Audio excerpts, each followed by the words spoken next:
10 is one of my personal favourites for appearance, although it's a storm that may have been forgotten just a little bit, Typhoon VANESSA in 1984. It was the only Category 5 of that season, forming in the later part of October, reaching Category 5 status in the Philippine Sea after passing south of the Mariana Islands. Its origins were in Micronesia, and it bent towards the north, then towards the northeast, affecting the Ogasawara Islands of Japan before moving off out through the conventional direction out to sea and turning post-tropical. Well, VANESSA was not only the strongest storm of 1984, but it was actually the most intense storm of the entire decade of the 1980s, with an estimated central pressure of 879 millibars and maximum sustained winds of 180 miles per hour, and it was certainly a beast on satellite.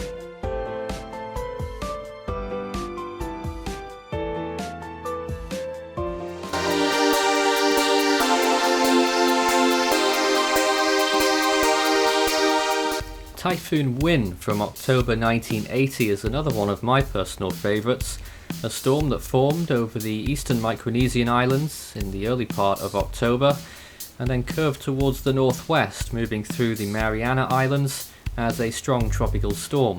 Then on the 8th it rapidly intensified all the way up to Category 5 status, which it reached on the 9th, and then gradually weakened from there as it approached the Japanese Ryukyu Islands, and then curved towards the north and northeast, passing south of the Japanese main islands. This storm was remarkable in a few ways, in my opinion. First of all, it was very strong, 180 miles per hour at least, an estimated central pressure of 888 millibars, certainly a strong one, not the strongest, but it's definitely up there. And whilst the storm was near its peak, whilst it was just off the boil, weakening a little bit as it was approaching the Japanese islands, it actually displayed a hexagonal eye shape, which I think was particularly interesting. We've seen plenty of odd eye shapes, but that is definitely one of the earlier ones that I've seen on satellite imagery. And the storm had a decent appearance throughout, really, until it made that turn towards the northeast and went, as many other tropical cyclones do, and turned post-tropical off the coast of Japan. This storm damaged 1,000 buildings and killed 10. It also dumped 435 millimeters of rain.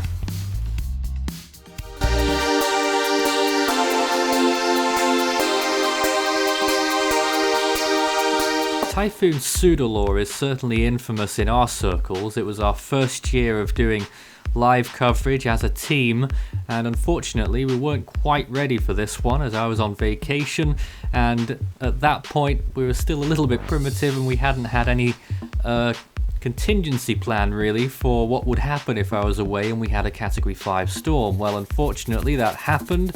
SOUDELOR peaked with winds of 180 miles per hour and a pressure of 900 millibars, and then made landfall in Taiwan, still as a major typhoon in a year that Taiwan got battered by multiple storms, and then moved into China as a much weakened storm, and briefly became a storm again as it emerged off the Chinese coast over the East China Sea. You'll also notice that SOUDELOR looked amazing from the International Space Station, so good that it's our featured storm on our logo for Hurricane Week this year. Well, SOUDELOR caused significant impacts as well in the areas that it affected, mainly Taiwan. It caused $3.2 billion in damages, 38 fatalities, 1,200 buildings damaged, and 7,844 destroyed.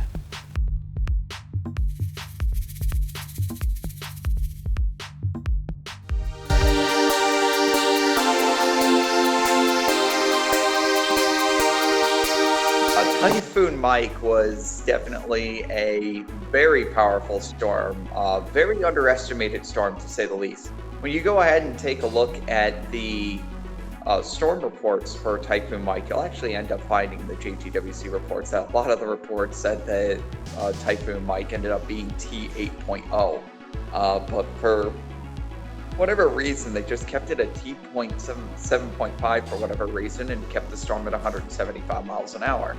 I'm not quite sure what happened there because the storm definitely looked a lot better than 175 miles an hour. I mean, you go ahead and take a look at images from the peak of this storm, and you really get surprised with just, really, it reminds me a lot of Hurricane Patricia when it was at its peak intensity. The two storms are very similar when you talk about very similar forward speeds, very similar sizes, very similar structures, and just how borderline perfect the storm ended up looking at its peak. Thankfully, it ended up rapidly weakening, very similar to Patricia after its peak intensity, so the landfall in the Philippines was not anywhere near as bad as it could have been, but still just the fact that the storm was able to get as strong as it did is a testament to just how crazy these Pacific typhoons can get at times.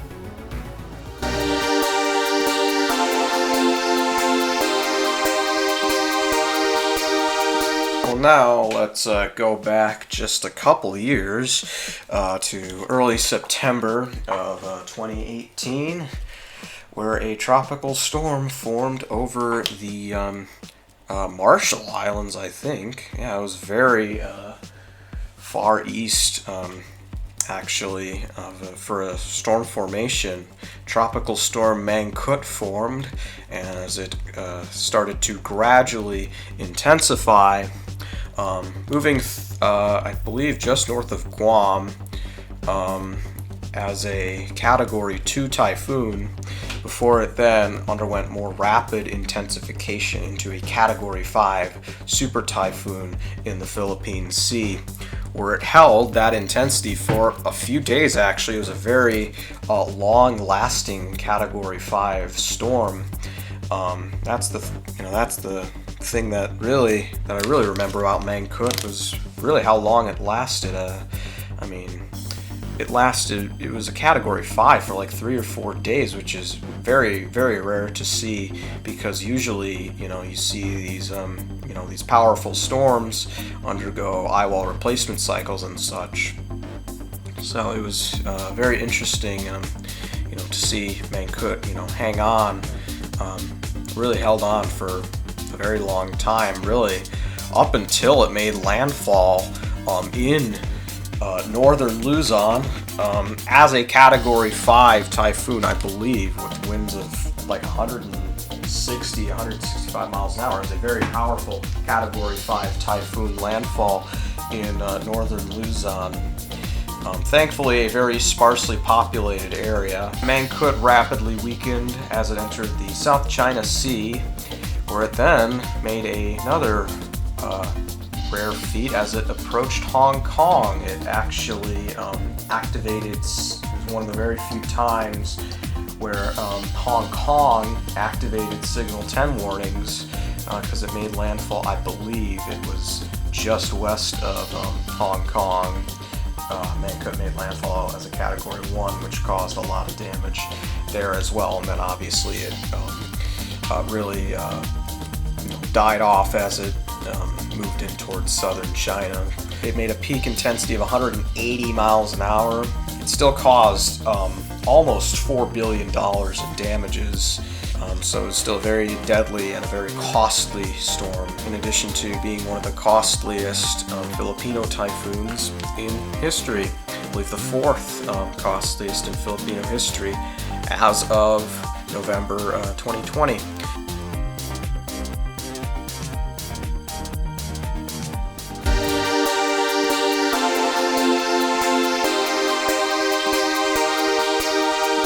Now we extend a little bit further back in the archives to another incredible storm, Typhoon RITA in 1978. Now this storm is often overlooked because it predates the regular satellite imagery just by a tiny bit, but nonetheless the images that we do find are certainly eye-opening with regards to this storm. It's not just the imagery, it's the observations as well. Recon planes were in the storm for several days, from October the 22nd to October the 25th, 3 days in a row. It recorded central pressure of less than 900 millibars, with a first peak at 882 millibars early on October the 23rd, and the second peak of 878 millibars early on October the 25th. Now, of course, with recon gaps, there is the possibility that the pressure was even lower than that at either of its peaks, most likely the second one, and indeed that the winds were probably at least 160 miles per hour for the best part of 3.5 days continuously as it approached the Philippines. Rita weakened a little bit before getting there, but it was still a significant storm for the islands and beyond. Rita weakened slightly before reaching Luzon as a Category 4 on the Saffir-Simpson scale and caused 724 fatalities in its wake, amongst damages of $138 million and 241,000 buildings damaged, 50,000 destroyed. The storm then went on to Vietnam as a much weaker system. Indeed, it was barely there at all by the time it got there, but this storm will definitely be remembered for some time yet with its massive peak intensity.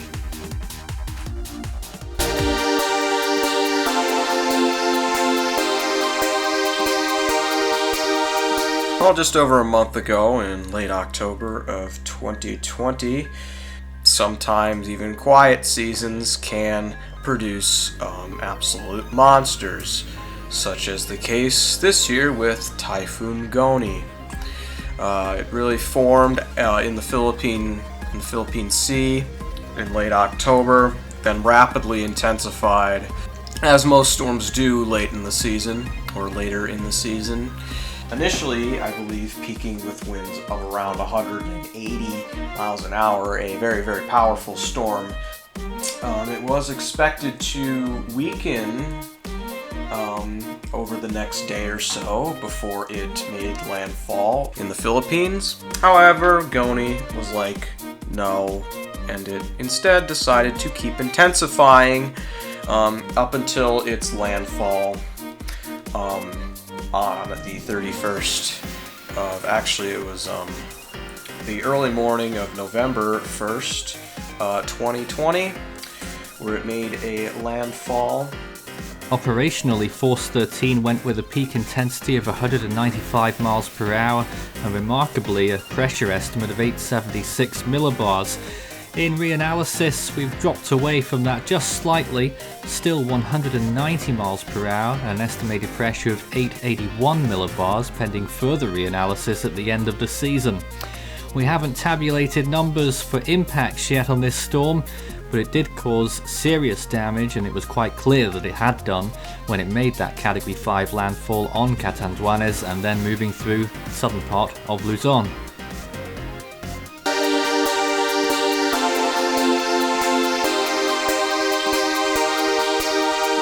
Typhoon Ida in 1958 is another beast that's very well remembered. It struck Japan and caused severe damage in the eastern part of Honshu and the Tokyo region, but the storm peaked as a Category 5 much earlier than that, in September 1958, with estimated winds of 205 miles per hour.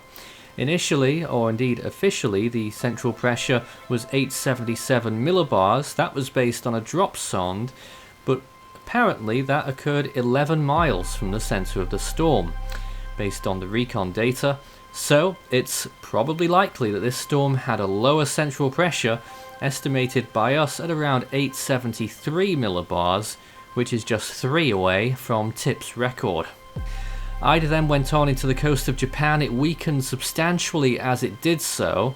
Indeed, the central pressure at landfall was 955 millibars, the highest wind gust of 112 miles per hour, and maximum sustained winds in Iroazaki of 85 miles per hour. Still, even if it was only a Category 1 at landfall, it did contain a Category 5 storm surge, and the damages were tremendous. 16,743 buildings destroyed, 521,000 damaged. 1,138 injured in the storm as well, with the highest rainfall of 419.2 millimeters in Oshima. Ida ended up killing 1,269 and causing $50 million in damages across the country.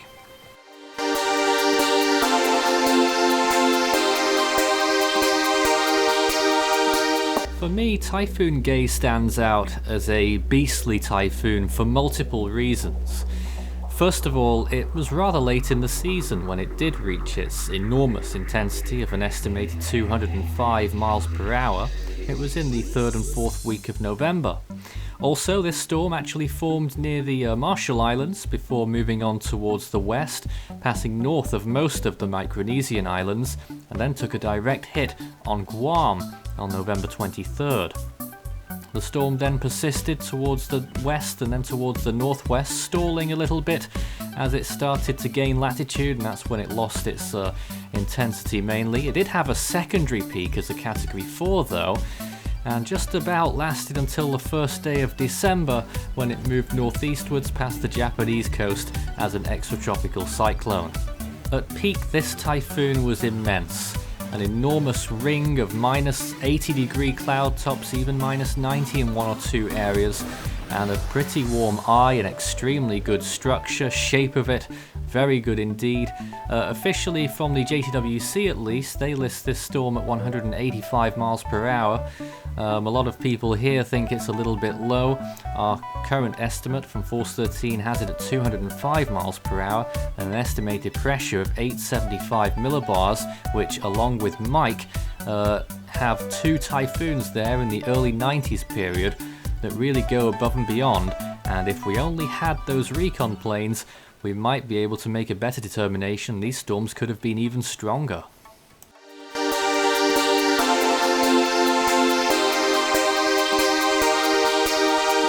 Well, it's October of 1979 in the Western Pacific. I think you know what that means. It's the strongest tropical cyclone, or the most intense tropical cyclone in recorded history, is about to form in the form of Typhoon Tip. Really forming over the Micronesian Islands, really just sort of a weird disturbance that sort of kind of looped around itself for a few days before it finally got a move on as it headed off towards the northwest, moving just to the south of Guam as a tropical storm just before becoming a Category 1 typhoon, where the tip then rapidly intensified into the obviously the strongest storm ever, the most intense storm ever recorded. Had winds of 190 miles an hour. That's not, yes, that's exceptionally powerful, but it's not, record-breaking like its pressure was, which was 870 millibars. The other thing about Tip was that it was the largest tropical cyclone ever recorded. In the Philippine Sea, it was absolutely huge.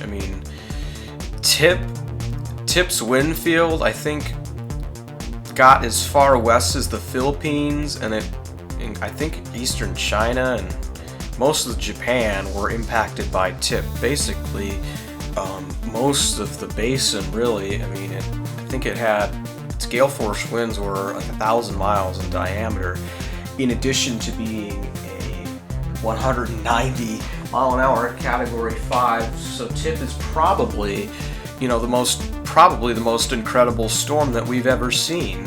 Of course, it then weakened before hitting Japan. It hit Japan only as a Category 1. We don't know how strong a storm can get, but I think Tip is about as close to the limit as we have observed. Typhoon Tip's damage, particularly in Japan, was considerable, even though it was nowhere near its peak intensity when it struck. $400 million in damages occurred from the storm, 111 fatalities, 37,450 buildings damaged, with a further 7,500 destroyed. Tip is number 1 on our list of typhoon beasts.